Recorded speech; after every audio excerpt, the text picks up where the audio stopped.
आज हम class 11th और क्लास 12th दोनों को सिलेबस में ध्यान रखते हुए आपको पढ़ाएंगे एल्केनों का निर्माण।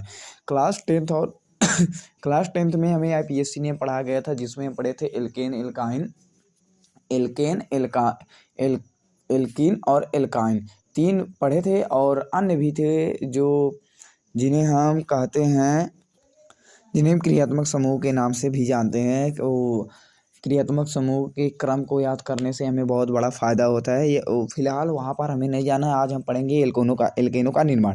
किताब से यदि हम पढ़ते हैं तो वह बहुत लांग में दिए गए हैं। यहाँ पर हम आपको बहुत ही शॉर्ट में बताएंगे कि एल्केनों का निर्माण हम 3 विधियों द्वारा करते हैं। 3 विधियों में भी कुछ मेथड हैं जिन्हें हम उदाहरण सहित आपको समझाएंगे, ठीक है। अब देखिए, ये जो है एल्केनों का ना एल्केनों का जो निर्माण है ये 3 विधियों द्वारा है।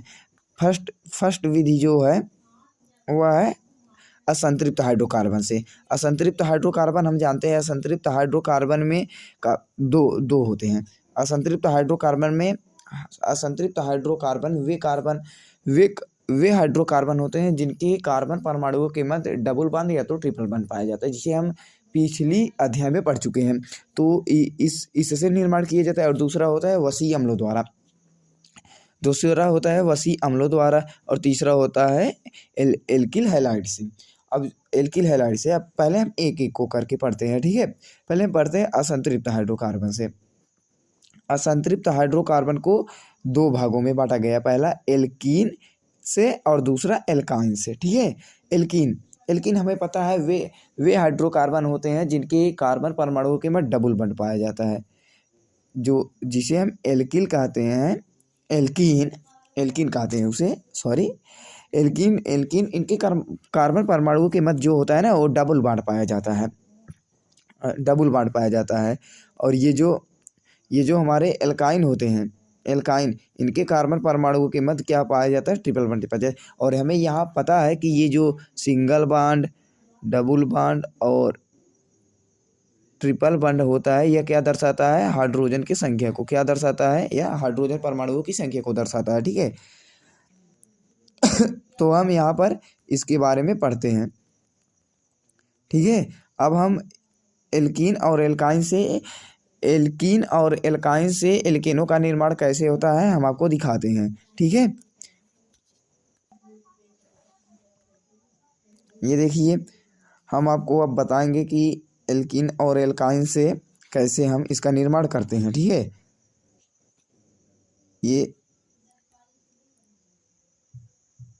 ये देखिए आप थोड़ा सा यहाँ पर, ठीक है। अब देख सकते हैं आप एल्कीन द्वारा हमने किया। एल्कीन का हमें सूत्र, एल्कीन हमें पता होता है कार्बन परमाणुओं के में डबल बॉन्ड पाया जाता है। तो यह इसकी संयोजकता, जब कार्बन परमाणुओं की संयोजकता कितनी होती है, 4 होती है। 4 संयोजकता हम पूरा करने के हाइड्रोजन संख्या को दर्शाते हैं। यहाँ इसकी तो 2 पूरी हो जाती है, तो यहाँ से इसका 2 का इसका ये 2 लगा देते हैं। तो हमें पता है ये जो है ये क्या है, हमारा ये एल्कीन को दर्शा रहा है। जब हम एल्कीन का हाइड्रोजन के साथ योग कराते हैं, जब हम एल्कीन का हाइड्रोजन के साथ 200 सेल्सियस से 300 सेल्सियस, यहाँ पर देखिए हमने दर्शाया भी है कि 200 सेल्सियस से 300 सेल्सियस से जब गर्म करते हैं तो हमें क्या मिलता है, यह क्या मिलता है हमें, एल्केन। इसका नाम क्या है भैया, CH3 लिखा गया है और सिंगल बॉन्ड CH3 लिखा गया है। तो इसका नाम क्या होगा, जानते हैं क्या होता है इसका नाम, 2 है एथेन। इसका नाम क्या पढ़ेंगे हम, एथेन, जो हमारा लिखा गया है CH3 सिंगल बॉन्ड CH। इससे हमें एल्कीन से जब हम हाइड्रोजन के साथ क्रिया कराते हैं या गर्म करते हैं तो हमें एल्केन प्राप्त होता है। एल्केन सदस्य का है ही एथेन, एल्केन ही सदस्य का है यह एथेन, ठीक है, प्राप्त होता है हमें, ठीक है। अब देखिए, एल्कीन तो हमने पढ़ा। अब एल्काइन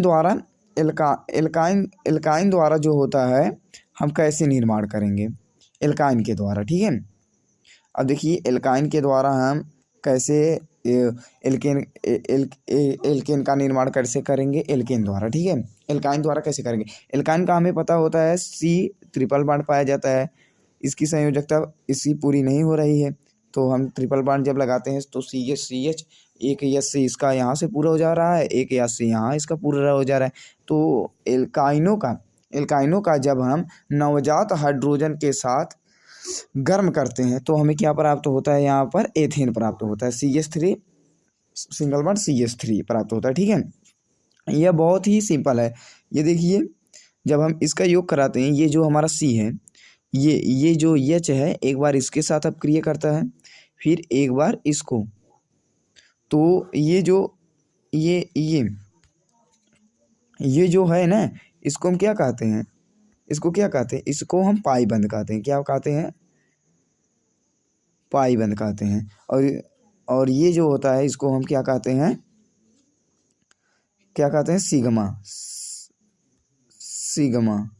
सिग्मा बॉन्ड कहते हैं। याद रखिएगा कि हमेशा जब भी हम अपक्रिया कराते हैं तो यहाँ पर हमारा ये जो सिग्मा होता है ये बहुत ही स्ट्रांग होता है, और ये जो पाई होता है बहुत ही वीक पाया जाता है। जब हम अपक्रिया कराते हैं तो ये जो हमारा होता है पाई बंद, ये हमारा टूट जाता है, जबकि ये हमारा जो सिग्मा है ये नहीं टूटता है, ये सिग्मा हमेशा बना रहता है। ठीक है, ये पाई वाला हमारा टूटता है। इसलिए जब यहाँ से जब हम क्रिया कराते हैं तो एक एच यहाँ पर ट्रिपल बॉन्ड पाया गया है, इसमें दो क्या है, दो पाई हैं, ये भी पाई है भाई, ये भी पाई है, और इसमें क्या है, एक सिग्मा है। तो भैया ये दोनों जो है ये दोनों टूट गया।